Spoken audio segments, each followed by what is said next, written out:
hoje, último dia da novena do Carmo, a irmã Fabiana Paula, missionária carmelita, vai recolher alguns pontos importantes de São Tito Brasma que poderão servir para a nossa vida cristã hoje, uma vez que o tema de hoje é exatamente o tema geral.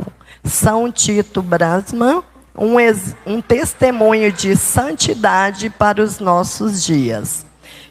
Salve rainha, salve irmã, mãe do Carmelo. Meus queridos irmãos no Carmelo, Diácono Jaime, os coroinhas que estão aqui, as crianças, todo o povo de Deus aqui reunido.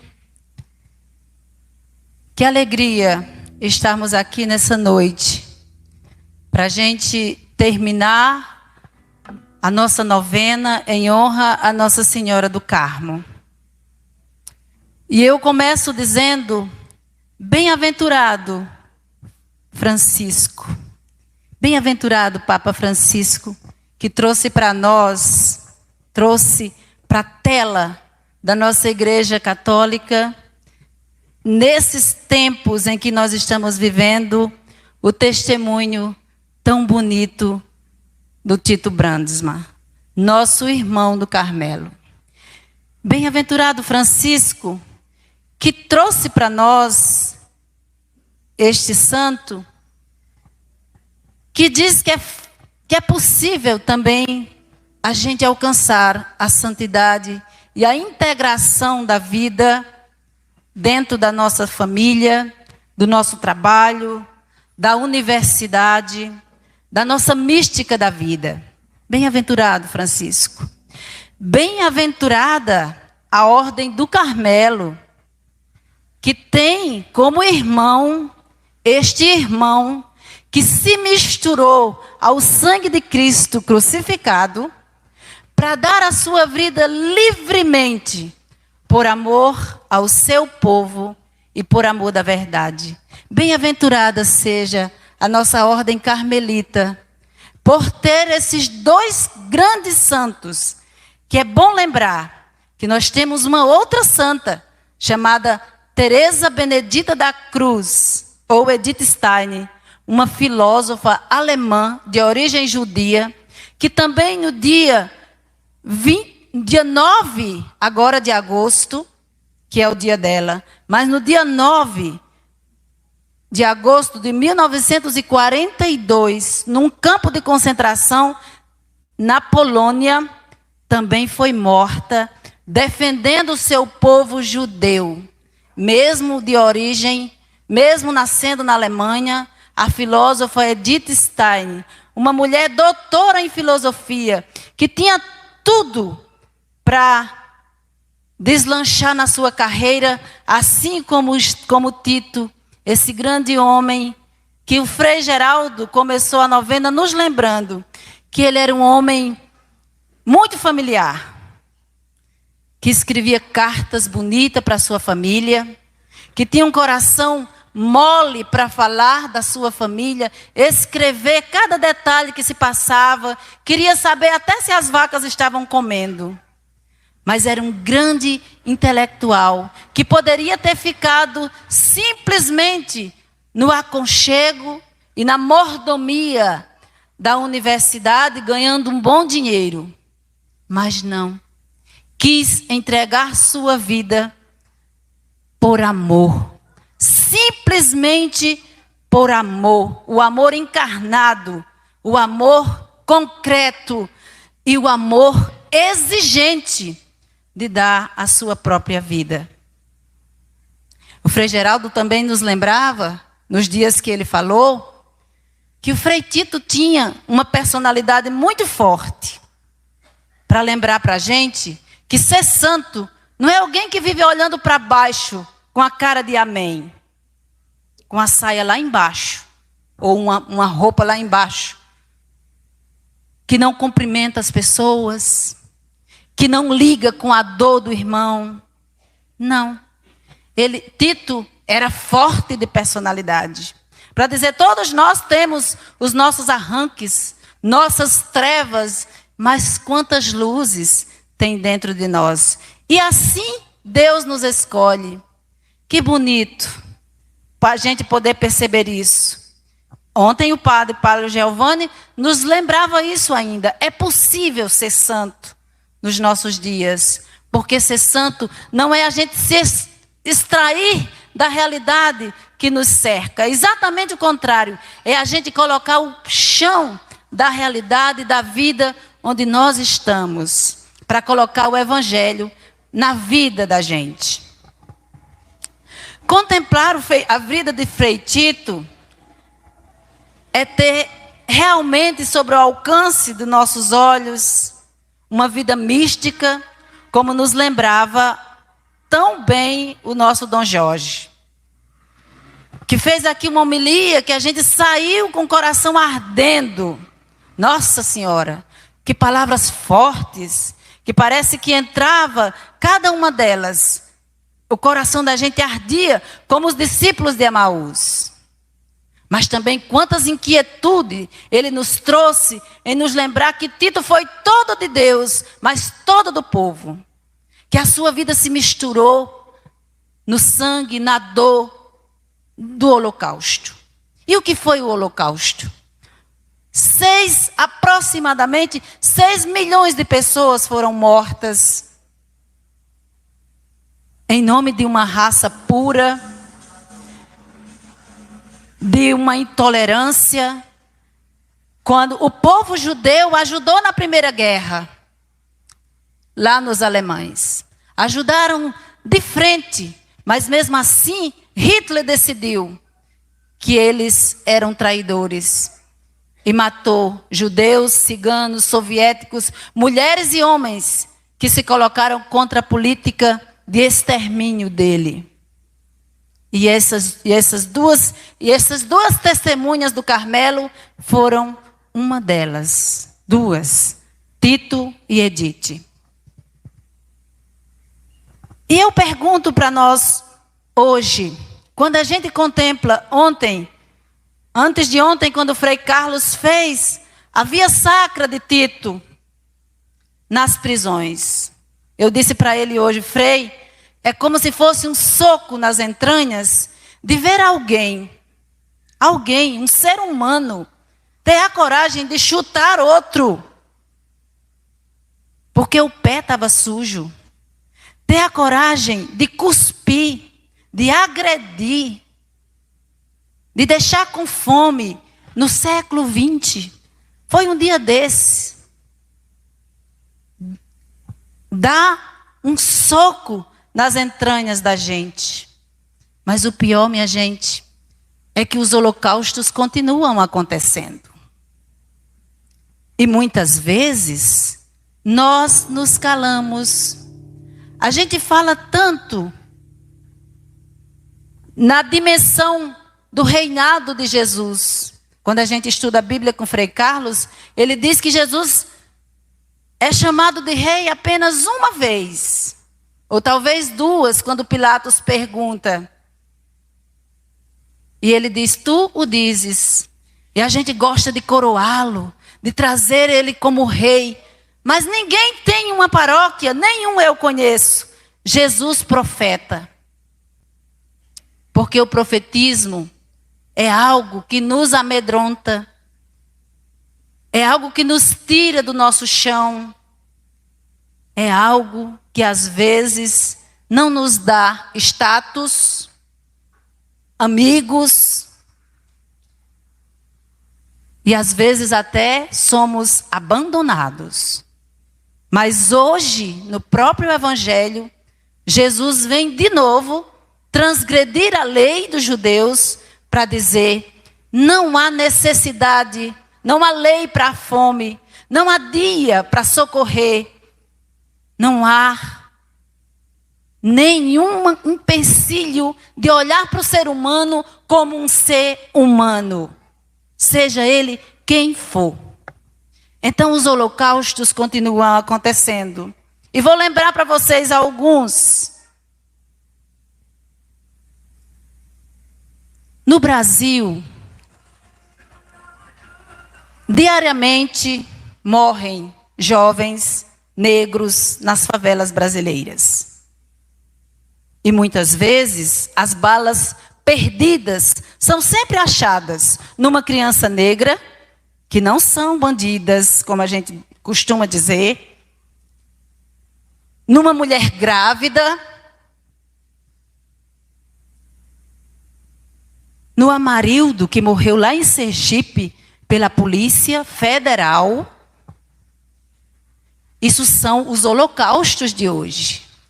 E eu não quero aqui julgar ninguém, mas eu gosto de fazer perguntas. De que lado nós estamos?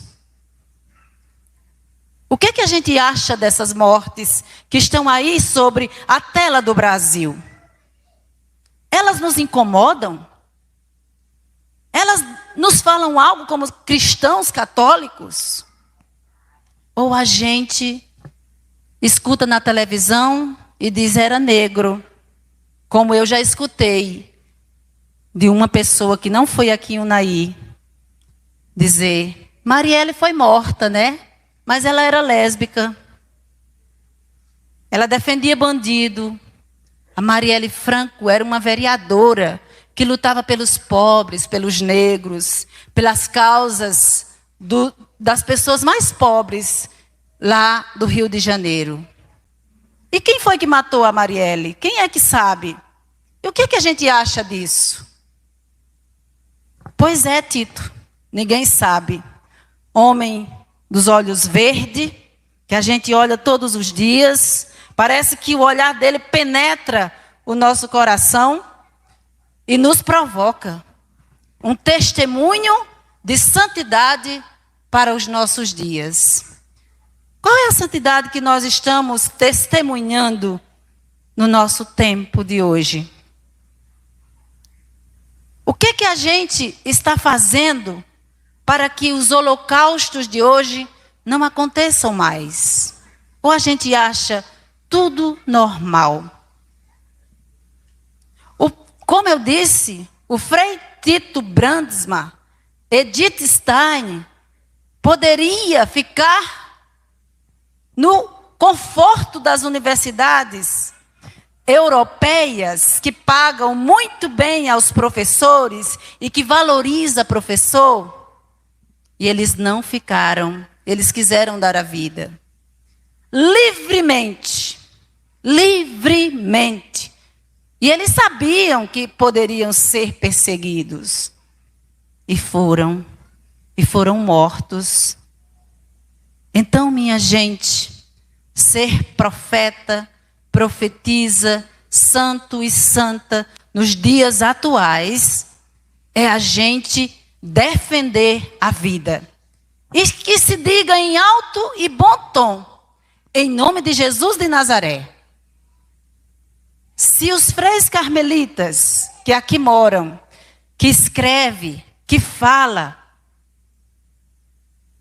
são profetas, se as irmãs missionárias carmelitas, ou qualquer carmelita da ordem terceira, ou vocês que usam o escapulário do Carmo, se coloca a serviço da vida, é em primeiríssimo lugar por Jesus de Nazaré. Saibam disso. Porque agora, toda vez que a gente defende os pobres, as crianças, as minorias, como se diz no Brasil, logo dizem que nós somos comunistas. E eu digo, não, eu não sou comunista.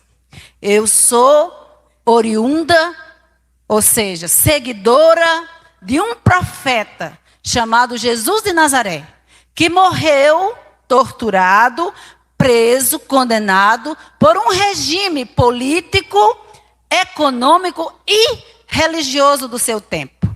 Assim como fez Tito Brandsma.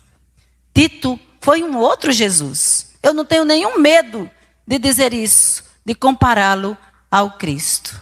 Não tenho. E eu não quero aqui me estender muito, porque esses dias já foram ditas muitas coisas. Mas Tito Brandsma era jornalista. Um grande jornalista. O Baz, sobrinho do Frei Carlos, nos fez lembrar que ele foi preso, ele como holandês, exatamente porque um jornal, uma pessoa amiga católica, o traiu e o denunciou que ele estava escrevendo, que ele estava sendo contra o nazismo. Então, em todos os lugares, também existe Judas, traidores. Que a gente fique consciente disso. Que onde a gente prega a verdade, vai ser sempre alguém que vai estar contra a gente. Não tenham medo, viu, crianças? Cresçam dizendo sempre a verdade.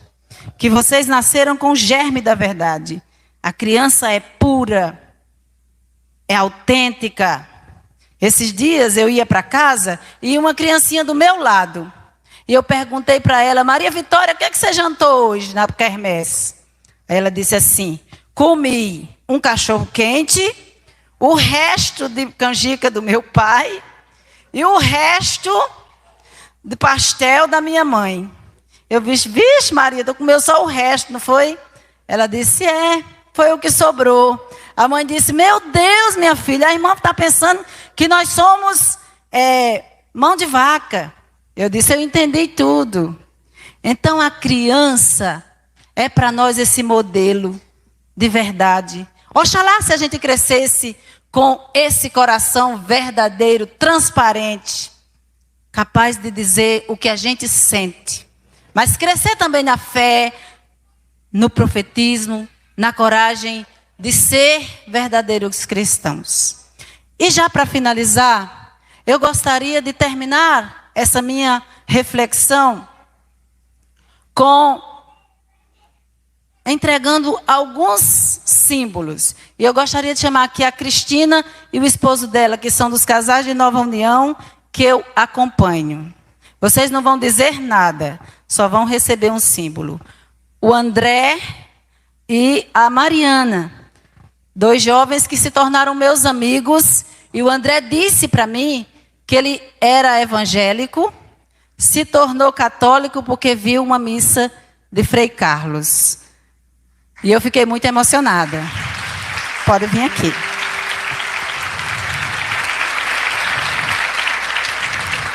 E eu quero chamar uma das crianças, ali, uma das gêmeas ali. Pode vir você, uma de vocês duas, venham aqui para mim. E também a Pacífica, que é da Ordem Terceira. O Frei Carlos disse para nós essa semana que o Frei Tito estava muito ferido, caído.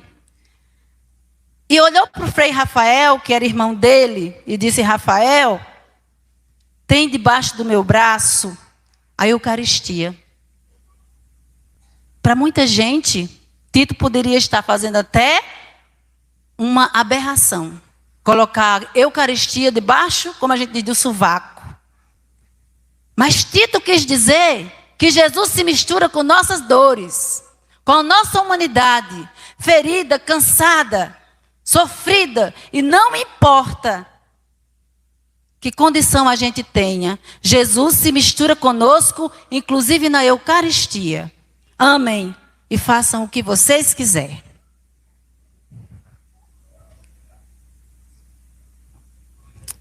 André, Mariana, o Papa Francisco, nessa semana, mandou uma mensagem para os jovens, dizendo que acredita muito na juventude.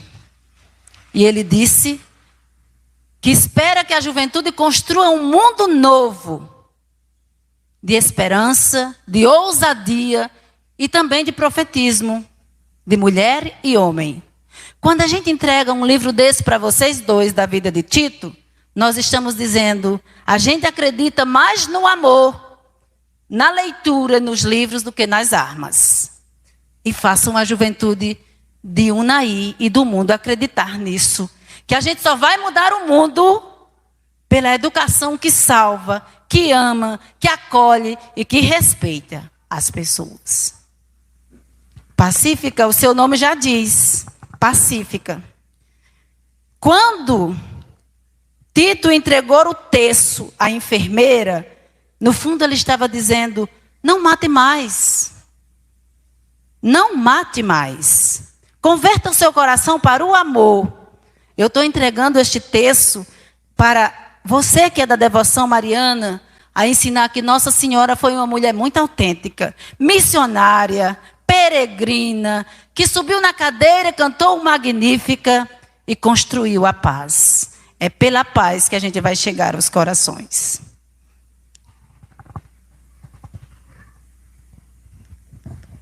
Mariana, como é teu nome? Manuela. Manuela, Deus conosco. Esse escapulário é sinal de proteção, de amor e de muita gratidão a Nossa Senhora por também ter criado seu filho Jesus, uma criança normal, que cantava, que sorria, que brincava. Faça tudo isso, mas cresça com seu coraçãozinho cheio do amor de Nossa Senhora, mas que também ensina as outras crianças a amar e a fazer deste mundo um mundo melhor. Muito obrigada. Louvado seja nosso Senhor Jesus Cristo.